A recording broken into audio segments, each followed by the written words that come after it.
Trendy বুলছন দালাল চেশ্যনত আপোনালোক সকলোকে স্বাগতম।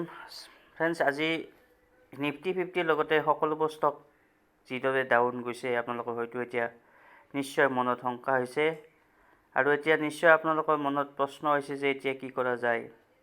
আৰু মেইনলি যিসকলে PSU বেংক নাইবা PSU গভৰ্ণমেণ্ট ছেক্টৰৰ যিবোৰ কোম্পানী নাইবা আদানী গ্ৰুপৰ যিবোৰ শ্বেয়াৰ নাইবা ৰেলৱে যিবোৰ ষ্টকৰ আচলতে আৰ্নিং যি হিচাপত ষ্টকৰ প্ৰাইচ বাঢ়িছে তেনেকুৱা হোৱা নাই, সেইবোৰত যিসকলে ইনভেষ্ট কৰিছে তেখেতসকলে নিশ্চয় এতিয়া এবাৰ ভাবি চাবলগীয়া কথা। কাৰণ যিটো এক্সপেক্টেশ্যন মাৰ্কেটৰ যোৱা সপ্তাহত আছিল, সেই এক্সপেক্টেশ্যনক এক্সিট পোলে একেবাৰে নস্যাৎ কৰি বিজেপি বা NDAক 400 বা 400ৰ আশে পাশে চিট দিয়াৰ কথা যেতিয়া ক'লে, তেতিয়াই যোৱাকালি মাৰ্কেটে বহুখিনি ওপৰলৈকে আহি গ'ল।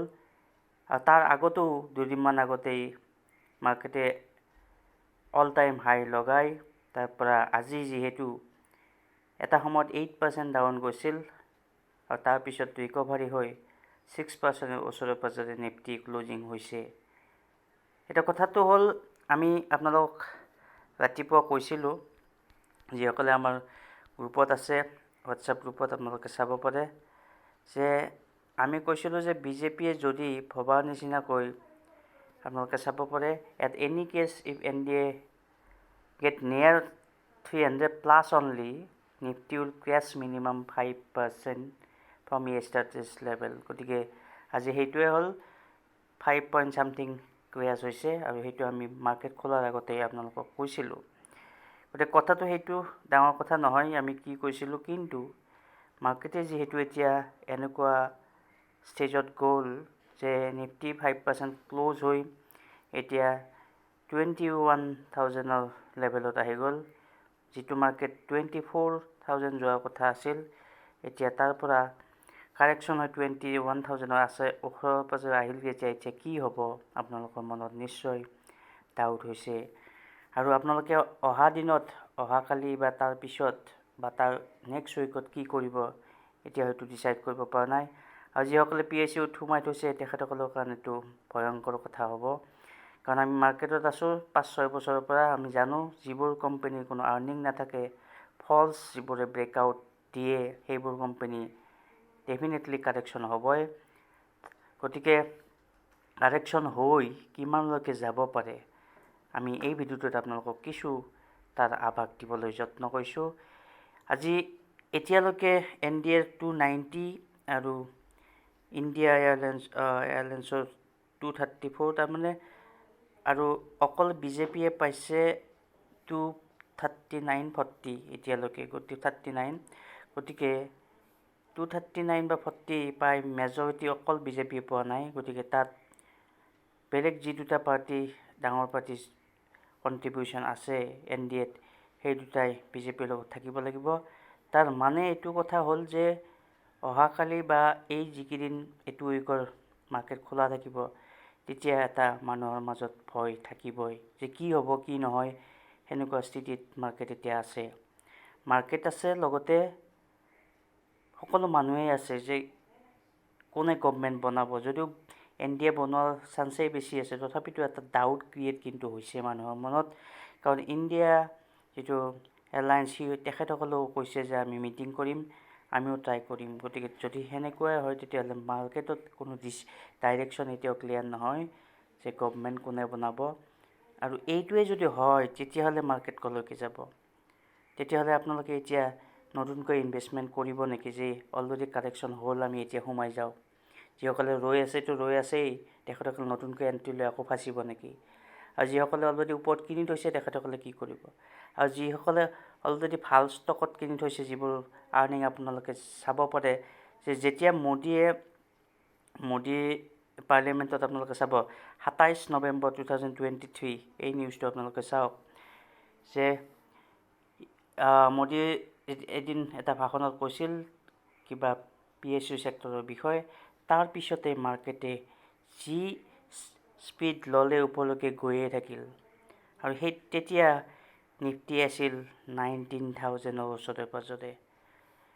গতিকে মোৰ অনুমান হয় যে নিফটি এতিয়া 19,000 নাইবা 19,500 ওচৰে পাজৰে আকৌ এবাৰ টেষ্ট কৰিব যাব, কাৰণ এই যিটো হাইপ হৈছে সেই হাইপটো জাষ্ট বিকজ অফ এই ভাষণটো, যিটো ভাষণত PSU ছেক্টৰৰ কথা আমাৰ প্ৰাইম মিনিষ্টাৰ ছাৰে কৈছিল, আৰু তাৰপিছতে মাৰ্কেটে যিহেতু ইলেকশ্যন ৰিজাল্ট ভাল হ'ব বুলি, যিটো আজি হোৱা নাই একচুৱেলি, যদিও গভমেণ্ট বনাব পাৰে, কিন্তু যোৱাবাৰ আছিলে 303 অকল বিজেপিৰ, আৰু এইবাৰ অনলি 239, আৰু NDAৰ আছিল যোৱাবাৰ 354, আৰু এইবাৰ 300 কোৱা যোৱা নাই, 390 বা 91।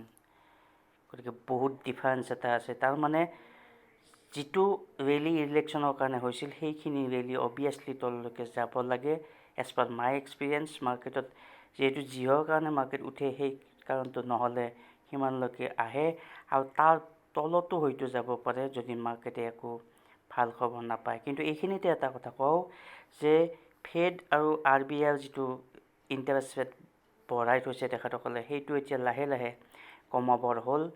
যদি এই নিউজটো সোনকালে আহে তেতিয়াহ'লে মাৰ্কেটে অকণমান সেই নিউজটোক পজিটিভ হিচাপে লৈ পজিটিভ চেণ্টিমেণ্ট ক্ৰিয়েট কৰিব। কিন্তু সেই নিউজটো যদি বেয়া হয়, তাৰমানে ৰেট কাটো যদি এইবাৰ নহয়, তেতিয়াহ'লে মাৰ্কেট আকৌ তললৈকে যাব পাৰে। কিন্তু এট প্ৰেজেণ্ট মই 19,500 ধৰিছোঁ, তালৈকে মই একো নকৰোঁ। কিন্তু মই যিবোৰ কোম্পানী অলৰেডি কিনি থৈছোঁ সেইবোৰ চেলো নকৰোঁ। আৰু মনত ৰাখিব, ডিছক্লেমাৰ কৈ দিছোঁ যে মোৰ হাতত কোনো আদানী ষ্টক নাই, ভেলিউৰ ষ্টক নাই, PSU ষ্টক নাই, আৰু যিখিনি ষ্টক মোৰ শ্বৰ্ট টাৰ্মৰ কাৰণে কিনা আছিল সেইখিনি মই অলৰেডি প্ৰফিট বুকিং যোৱা সপ্তাহতে কৰিছোঁ। আৰু আমি গ্ৰুপতো কৈছিলোঁ যে যিসকলৰ প্ৰফিট হৈ আছে তেখেতসকলে লাহে লাহে 3 জুনৰ আগত প্ৰফিট বুকিং কৰিব লাগে। যিসকলে আমাৰ কথা শুনিছে তেখেতসকলে হয়তো এতিয়া প্ৰফিটত আছে, আৰু যিসকলে আমাৰ কথা বিলিভ কৰা নাই তেখেতসকলে হয়তো এতিয়া PSU যদি কিনি থৈছে তো বিপদে পৰিব। কাৰণ মাৰ্কেটত ভাল যদি আৰ্নিং আনিব নোৱাৰে কোম্পানী, কিন্তু 60-70%লৈকেও ডাউন যায়। গতিকে আপোনালোকে হয়তো আজি 20% ডাউন গৈছে বহুত ষ্টকত, আমি আপোনালোকক দেখাই আছোঁ। এইবোৰ ষ্টক আপোনালোকে চাওক, NSPC 15%, power grid, 1GC, coil India, Bharat electronics, NTPC, NHPC, oil India, NBPC, চব এইবোৰ গভমেণ্ট ছেক্টৰ ৰিলেটেড কোম্পানী। সকলোবোৰ 10%তকৈ ওপৰত মানে নিগেটিভত ক্ল'জ হৈছে। ঠিক তেনেকৈ আন কোম্পানী যিটো ইনফ্ৰাষ্ট্ৰাকচাৰ ইমান দিনে ইলেকশ্যনৰ কাৰণে ওপৰত আছিল, বিজেপি গভমেণ্ট আহিব বুলি, NDA ভালদৰে ষ্ট্ৰং কাম বেক কৰিব বুলি, কিন্তু সেইটো নহ'ল। আৰু যিহেতু নহ'ল, ইনফ্ৰাষ্ট্ৰাকচাৰ যিবোৰ কোম্পানী ওপৰলৈকে গৈছে এই চেণ্টিমেণ্টৰ কাৰণে, সেইবোৰে কাৰেকশ্যন অভিয়াছলি ল'ব। কিন্তু মনত ৰাখিব, সকলো কোম্পানীৰ কথা মই কোৱা নাই। যিবোৰ কোম্পানী আৰ্নিং ভাল আৰু আৰ্নিং হিচাপত প্ৰফিট বাঢ়িছিল সেইবোৰত আপোনালোকে থাকিব পাৰে। কিন্তু যিবোৰ কোম্পানী আৰ্নিং নাই, আমি আগতেও কৈছোঁ আমাৰ ইউটিউব চেনেল ভিডিঅ'ত আপোনালোকে চাব যে আৰ্নিং নাথাকিলে কোম্পানী কিন্তু ছাষ্টেইন কৰিব নোৱাৰে। এই যিবোৰ কোম্পানী ৰেলৱে কোম্পানী, ইৰকনেই হওক, IRCTC হওক, ৰেল বিকাশ নিগম 13.11% ডাউন আজি, লগতে IRFC, আৰু লগতে আদানী গ্ৰুপৰ যিবোৰ কোম্পানী, আদানী গ্ৰুপৰ কোম্পানী আপোনালোকে দেখিছে 19-20% আজি ডাউন। গতিকে আদানী গ্ৰুপ 20% ডাউন। এইবোৰত যদি আপোনালোকে ভুলতেও ইনভেষ্টমেণ্ট কৰিছিলে তেতিয়াহ'লে চাই ল'ব। মই বাই বা চেল কৰা ৰিকমেণ্ডেশ্যন নিদিওঁ। আপোনালোকৰ ফাইনেন্সিয়েল এডভাইজাৰক সুধি ল'ব কি কৰিব লাগে এতিয়া। কিন্তু মই কৈছোঁ যে কোম্পানী কিন্তু মই 60-50% ডাউন যোৱা দেখা পাইছোঁ, যিবোৰ কোম্পানী অনলি হাইপত ওপৰলৈকে যায়। গতিকে আপোনালোকৰ এই কোম্পানীবোৰ তেনেকুৱা হৈছে নেকি আপোনালোকে ভাবি চাব, আৰু যদি হৈছে তেতিয়াহ'লে ডিচিশ্যন নিজেই লওক বা ফাইনেন্সিয়েল এডভাইজাৰৰ হেল্পত লওক, লৈ ল'ব টাইম মতে। ৰিজাল্ট কিন্তু বৰ এটা ভাল হোৱা নাই as per market sentiment. Result যদি এনেকুৱাই হ'ব লাগিছিল তেতিয়াহ'লে মাৰ্কেটে এতিয়া হয়তো 21,000 মান থাকিব লাগিছিল, আৰু তাৰপিছত আজি বেয়া হোৱাৰ পিছত হয়তো 19,500 বা 2,000ৰ তলত আহিব লাগিছিল। কিন্তু সেইটো নহয়। মাৰ্কেটে অলৰেডি ভাবি লৈছিল যে বিজেপি বা NDA বহুত ভালকৈ এবাৰ জিতিব, আৰু যিটো নিউজ চেনেলে যোৱাকালি এক্সিট পুল দিলে, সেইটোতো এটা ব্লাইণ্ডাৰ এক্সিট পুল আছিল, যিটোৰ ফলত আকৌ নতুন ইনভেষ্টৰ হয়তো কালিও সোমাব পাৰে। তেখেতসকলৰ কথাটো ভাবিয়ে ভয় লাগে। যদি কালি কোনোবা ষ্টক ওপৰত কিনিছে, কি হৈ অৱস্থা হৈছে। আজি অলৰেডি 20% ডাউন, আৰু কিমান ডাউন যাব একো সীমা সংখ্যা নাই। এতিয়া মাৰ্কেটে আৰু যে তলত যাব সেই কথাটো আমি এইকাৰণে কৈছোঁ। এইটো চাব পাৰে যে 3 মাহ আগত, মানে এইটো ফেব্ৰুৱাৰী 7 ফেব্ৰুৱাৰীত আকৌ PM মোদীয়ে নৱেম্বৰত কোৱাৰ পিছত ছেকেণ্ড টাইম আকৌ PSU ষ্টকৰ কথা কৈছিল। তাৰপিছত আকৌ উঠিছে। তাৰ মানে আমি যদি চাওঁ, আপোনালোক এটা চাৰ্ট দেখাওঁ, এইটো চাওক, এই চাৰ্টখন ইয়াৰ পৰা চাওক, ইয়াৰ পৰা একেৰাহে মাৰ্কেটে ওপৰলৈকে গৈ আছিল। এইখিনি চাওক, এইখিনি বস্তু আপোনালোকে ভালদৰে মন কৰক। ইয়াৰ আগত এনেকৈ আছিল। ইয়াতে মাৰ্কেটে তাৰমানে ৰৈ আছিল, কি কৰিব কি নকৰিব, ইলেকশ্যনলৈকে ৰৈ আছিল। যেতিয়া ইলেকশ্যনৰ পজিটিভ এটা চেণ্টিমেণ্ট পালে, নিউজ চেনেলৰ পৰাই হওক বা যিকোনো মিডিয়ামৰ পৰাই হওক বা প্ৰাইম মিনিষ্টাৰে কোৱাৰ পৰাই হওক, এই 19,000ৰ পৰাই, এই যে মই দাগটো দিছোঁ, 19,000ৰ পৰাই মাৰ্কেটে উঠিছিল। গতিকে এতিয়া পোনপ্ৰথমে মাৰ্কেটে এই যে আপোনালোকে দেখিছে 20,000 প্ৰথমতে টাচ কৰিব, কাৰণ এইটো এটা আগৰ ৰেজিষ্টেঞ্চ, ইয়াৰ পৰা ওপৰত গৈছিল। গতিকে মাৰ্কেট আহি অভিয়াছলি ইয়াতে ৰ'ব। যদি ইয়াত কিবা এটা ভাল নিউজ শুনে বা নিউজ পায়, তেতিয়াহ'লে মাৰ্কেটে ৰিকভাৰ কৰিব পাৰে। আৰু যদি ইয়াতো নলয়, তেতিয়াহ'লে মাৰ্কেটে ডাইৰেক্ট আপোনালোকে চাব 19,000 নাইবা এই যে এই লেভেলটো সৰু লেভেলটো আপোনালোকে চাওক, এইটো 19,800 মান হ'ব, আৰু সেইটোলৈকেও আহিব পাৰে। গতিকে এই নেক্সট যদি আমাক সোধে, তেতিয়াহ'লে আমি আপোনালোকক এই লেভেলটোলৈকে ৰ'ব দিম, 19,500, 19,800 নাইবা 2,000। নিফটি এইটোলৈকে মই ভাবিছোঁ আহিবই পাৰে। বাকী আপোনালোকৰ কথা, নিজে ডিচিশ্যন ল'ব। আশা কৰিছোঁ ভিডিঅ'টোৱে আপোনালোকক কিছু পৰিমাণে অহা দিনত কি হ'ব ক'ব। এতিয়া আহিছোঁ অহাকালি কি হ'ব পাৰে। অলৰেডি আপোনালোকে দেখিছে যে এতিয়ালৈকে 239 অনলি 239 অন হৈছে 14ৰ ইমান, বাকীবিলাক এইবিলাকে NDAত পৰে, আৰু NDA নহয়, ইণ্ডিয়াত পৰে। গতিকে অহাকালি কি হ'ব পাৰে, অহাকালি চেণ্টিমেণ্ট কি, এতিয়া মাৰ্কেটত অহাকালি আপোনালোকে কিনিব নেকি।